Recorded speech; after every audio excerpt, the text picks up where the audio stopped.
everyday life, we toss this word around like it's nothing. Yeah. But when you really stop to think about it, forgiveness is this incredibly powerful force. It's about letting go of all that heavy baggage from the past, those grudges and resentments that can just weigh us down. Right. So we're going to unpack all of that today, explore what forgiveness really means, why it's so hard, and how it can actually transform our lives. Yeah, it's true. We often underestimate the impact forgiveness can have.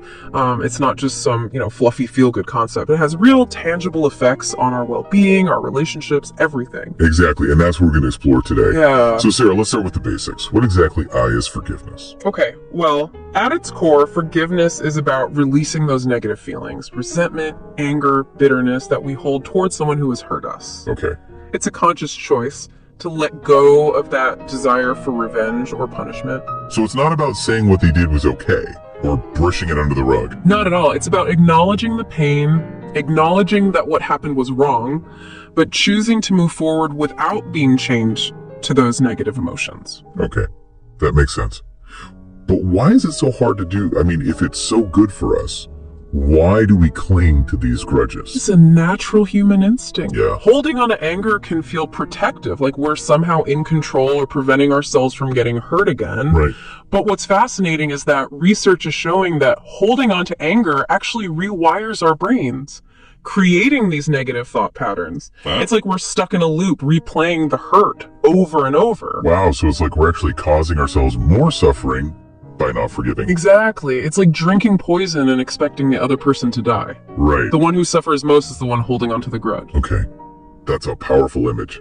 So letting go, even if the other person never apologizes or even acknowledges what they did, that's where the true freedom lies. Absolutely. It's about recognizing that forgiveness is ultimately a gift we give ourselves. It's about freeing ourselves from the prison of the past. Okay. I'm starting to see the light here. Yeah. But let's talk about the benefits. Because you mentioned forgiveness has a real impact on our well-being. What does that look like? The benefits are incredible. It affects us on so many levels. Mentally, emotionally, physically, even spiritually. Wow. We're going to start with the mental and emotional benefits because I think that's where we feel it most directly. Okay, so when you forgive, you break free from that cycle of negativity and rumination. You stop replaying the hurt over and over in your head. Right. As a result, you experience less anxiety, lower stress levels, and fewer symptoms of depression. So it's like forgiveness is this mental detox. Exactly. You're clearing out all that emotional toxicity and making space for peace and clarity. Yeah. I could definitely see how that would lead to greater happiness and a sense of inner peace. But you also mentioned physical benefits. How does forgiveness impact our bodies? Well, think about it. When you're constantly stressed and angry, your body's in fight or flight mode. Your cortisol levels are through the roof. Yeah. That takes a toll on your heart, your immune system, everything. Right. Forgiveness, on the other hand, helps lower those stress hormones, which has a ripple effect on your physical health. Right. It can lead to lower blood pressure, reduced risk of heart disease, better sleep. Wow. So holding on to grudges literally hurts our hearts. It can, in a very real way. Wow. And it's not just our hearts. Forgiveness has been linked to a stronger immune system, reduced inflammation, and even less chronic pain. This is incredible. I'm starting to see forgiveness in a whole new light. It's not just some abstract moral concept. It's essential for our well-being on every level. But Sarah, we've talked about why forgiveness is so hard. So how do we actually do it? Where do we even begin? You're right, it's not always easy, but there are practical steps we can take. One model I find particularly helpful is the REACH forgiveness model. REACH. Yeah. Okay. It outlines 5 stages that can guide us through the process. REACH. I like it. Tell me more. So it stands for recall, empathize, altruistic gift, commit, and hold on. Okay, let's break that down. What does recall mean in this context? It's about acknowledging the hurt, allowing yourself to fully experience those emotions without judgment. It's about naming what happened and how it made you feel. Yeah. This step is crucial because if we try to bury the pain, it will just fester and resurface later. Right, we have to face it head on to move through it. Exactly. Then comes the empathize stage. Now, this doesn't mean condoning what happened or saying it was okay. Right. It's about trying to see the situation from the other person's perspective. This is where I get stuck, to be honest. It feels counterintuitive to try and empathize with someone who's hurt me. I understand. It can be a difficult step, but remember, empathy doesn't equal agreement. Okay. It's about trying to understand the other person's motivations, their background, their own pain. Maybe they were acting out of their own woundedness, or they weren't even aware of the impact their actions had on you. Okay, so it's not about letting them off the hook, but about gaining a wider perspective. Exactly. It's about seeing them as a complex human being rather than just the villain in your story. Yeah. And this can actually make forgiveness easier because it helps us release some of that anger and resentment. That's a really interesting point. So it's about recognizing their humanity, Yeah. even in the midst of our own pain. Yes. And that leads us to the next stage. Altruistic gift. Altruistic gift. What does that mean? It's about recognizing that forgiveness is a gift we give ourselves. It's not about them, it's about freeing ourselves from the burden of anger and resentment. Right. It's about choosing our own peace and well-being. I love that framing. It takes the focus off of the other person and puts it back on us and our own healing. Exactly. Then we move to the commit stage. This is where we make the conscious decision to forgive, to let go of the resentment. So it's like making a vow to ourselves. Yes, it's a powerful declaration. And finally, we have, hold Hold on to what? on to the forgiveness. Because it's a process, not a one-time event, those negative feelings might try to creep back in, and that's okay. So it's about staying committed to that choice we've made, even when it's tough. Exactly. And it's about being patient with ourselves. Healing takes time. You know, forgiveness can be especially challenging when we're talking about deep betrayals or hurts that have left lasting scars. Right. Sometimes people get stuck on the idea that forgiving means forgetting. Oh, yeah? Or minimizing what happened. Yeah, like if I forgive them, then it wasn't a big deal. Exactly.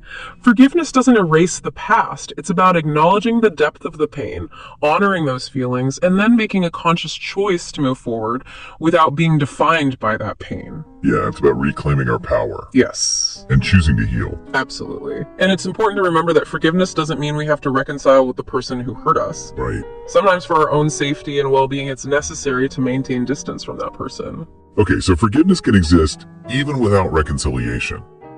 It's about finding peace within ourselves, regardless of the other person's actions. Precisely. And sometimes reconciliation simply isn't possible. Yeah. Maybe the other person isn't willing to acknowledge the harm they caused, or maybe they've passed away. But even in those cases, forgiveness can still bring a profound sense of healing and closure. It's about letting go of that burden we've been carrying, freeing ourselves from the chains of the past. Yes. And this brings up another question that often arises. Does forgiving someone mean we have to let go of the need for justice? That's a great question. It's like people think forgiveness equals letting the offender off the hook. And that's a misconception. Forgiveness and justice are not mutually exclusive. We can forgive someone and still believe that they should be held accountable for their actions. Okay, so it's about separating the personal act of forgiveness from the need for accountability. Exactly. And sometimes seeking justice is actually a necessary part of the healing process. It can help us feel validated, knowing that the wrong was acknowledged, and it can also help protect others from being harmed in the future. So it's about creating a sense of balance, ensuring that actions have consequences. Yes.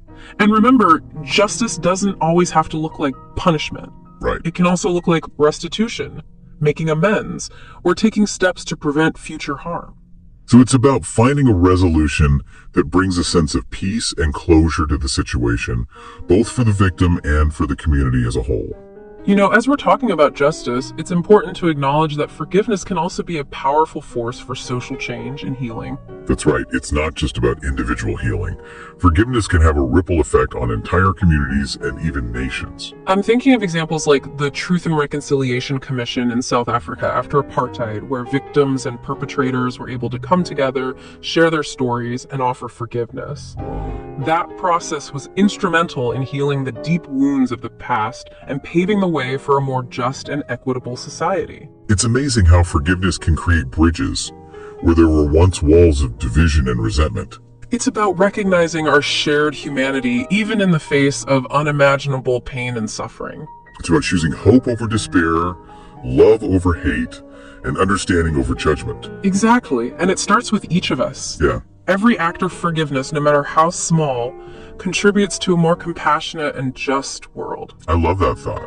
It's like we're all part of this intricate web of interconnectedness, and our actions, our choices have the power to ripple outward, impacting the lives of others in ways we may never fully comprehend. And forgiveness is one of the most powerful ways we can create positive change in the world. Yeah. It's about breaking the cycle of violence, hatred, and resentment. It's about choosing to heal, to rebuild, to create a future where love and understanding prevail. This deep dive has been so insightful.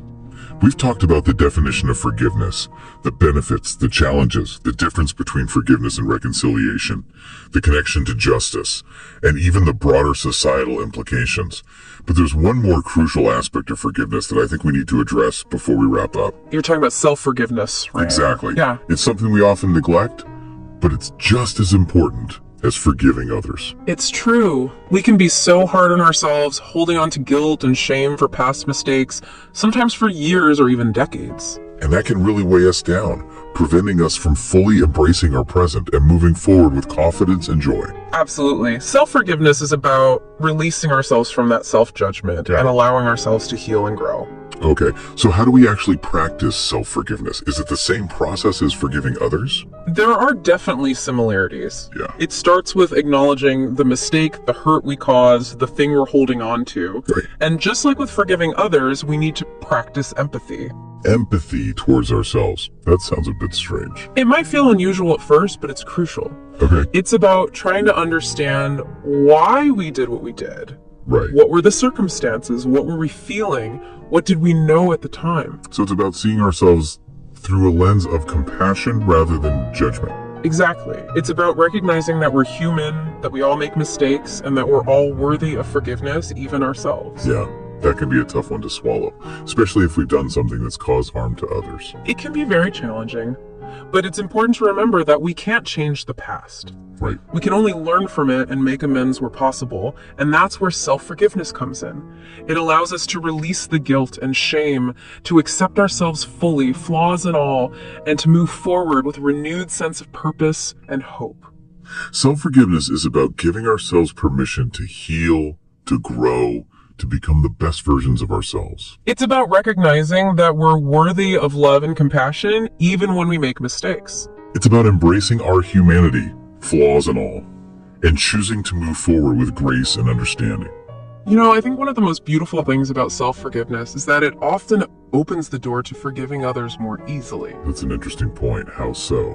Well, when we learn to forgive ourselves, we develop greater compassion and empathy for others. We understand that everyone makes mistakes, that we're all on this journey of growth and learning, and that we all deserve a chance to redeem ourselves. It's like self-forgiveness creates this ripple effect of kindness and understanding that extends outward to our relationships with others. Exactly. It softens our hearts, allowing us to see the humanity in others, even those who have hurt us.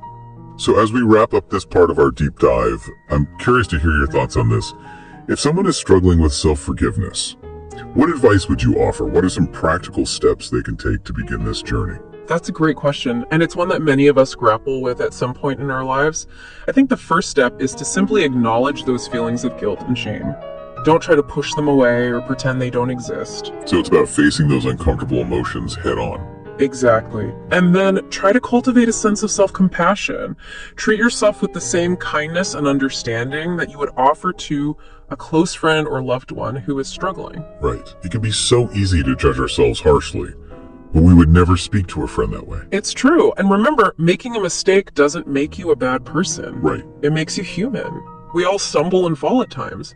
What matters is how we pick ourselves up and move forward. It's about learning from our mistakes and using those experiences to grow and evolve. Exactly. And self-forgiveness is an essential part of that growth process. It's about releasing the weight of the past and embracing the present moment with a renewed sense of hope and possibility. It's about recognizing our inherent worthiness and choosing to move forward with love and compassion for ourselves and others.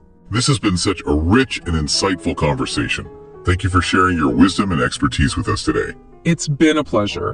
And to our listeners, we encourage you to keep exploring this powerful topic. Forgiveness, both of others and of ourselves, is a journey that can lead to profound healing, growth, and transformation. Join us next time as we continue our deep dive into the power of forgiveness. You know, as we wrap up this deep dive into forgiveness, I think it's important to acknowledge that it's not always a simple or easy process. Yeah, We've talked about the incredible benefits, right. but there can be challenges and complexities along the way. For sure. What kind of situations are you thinking of? Well, for instance, if someone is in an abusive relationship, forgiveness can sometimes be misconstrued as condoning the abuse. It's crucial to prioritize safety and boundaries in those situations. So forgiveness doesn't mean we have to stay in a harmful situation or tolerate mistreatment. Absolutely. Sometimes the most loving and forgiving act is to remove ourselves from that situation and seek help and support. It's about protecting ourselves and others from further harm. Exactly. And it's also important to remember that forgiveness takes time. Yeah, It's a process that unfolds at its own pace. We can't force it or rush it. right. We need to be patient with ourselves and honor our own healing journey. Precisely. And we need to be mindful of the potential for re-traumatization. If we've experienced a significant trauma, rushing into forgiveness before we're ready can actually be detrimental. So it's about approaching forgiveness with self-awareness and a healthy dose of caution, especially when trauma is involved. Exactly. And seeking professional guidance from a therapist or counselor can be incredibly helpful in navigating those complex situations. Okay. So we've talked about some potential pitfalls of forgiveness, but let's shift gears and focus on the incredible power it holds. Throughout this deep dive, I've been struck by the idea of forgiveness as a force for positive change, not just in our individual lives, but in the world around us. It's true. Forgiveness has a ripple effect. When we choose to forgive, we break the cycle of hurt and retaliation, and we create space for healing and reconciliation. It's like we're planting seeds of compassion and understanding that can grow into something beautiful and transformative. Exactly. And those seeds can spread far and wide, impacting not only our personal relationships, but our communities and even the world at large. I'm thinking of examples like Nelson Mandela forgiving his captors after decades of imprisonment, or the Truth and Reconciliation Commission in South Africa, where victims of apartheid were able to confront their abusers and offer forgiveness. Those are powerful examples of how forgiveness can heal deep wounds and pave the way for a more just and peaceful future. And it's not just about grand gestures on the world stage, it's also about the everyday acts of forgiveness that happen in our homes, our workplaces, our communities. Yes. It's about choosing to let go of a grudge against a friend or family member. It's about offering a second chance to someone who's made a mistake. It's about extending grace and compassion to ourselves and others. And those seemingly small acts of forgiveness can have a profound impact, creating a ripple effect of kindness and understanding that can transform our relationships in our communities. Absolutely. It's about building a world where forgiveness is the norm, not the exception. And that's a world I want to live in. A world where we choose understanding over judgment, compassion over anger, and forgiveness over resentment. Me too. It's a world where healing and hope are possible, even in the face of great pain and suffering. Well, Sarah, as we wrap up this incredible deep dive into forgiveness, I'm left with a sense of hope and possibility. Forgiveness, while challenging, is truly a transformative force with the power to heal wounds, mend relationships, and create a more just and compassionate world. I couldn't agree more. It's a gift we can give ourselves and others, a gift that unlocks a world of peace, joy, and love. To our listeners, we encourage you to embrace the power of forgiveness in your own lives. It may not be easy, but it's a journey worth taking. And remember, you don't have to do it alone. There are resources, support groups, and therapists who can help you navigate the path of forgiveness and experience its incredible transformative power. Thank you for joining us on this journey of exploration and discovery. It's been an honor to share this space with you. Until next time, keep diving deep.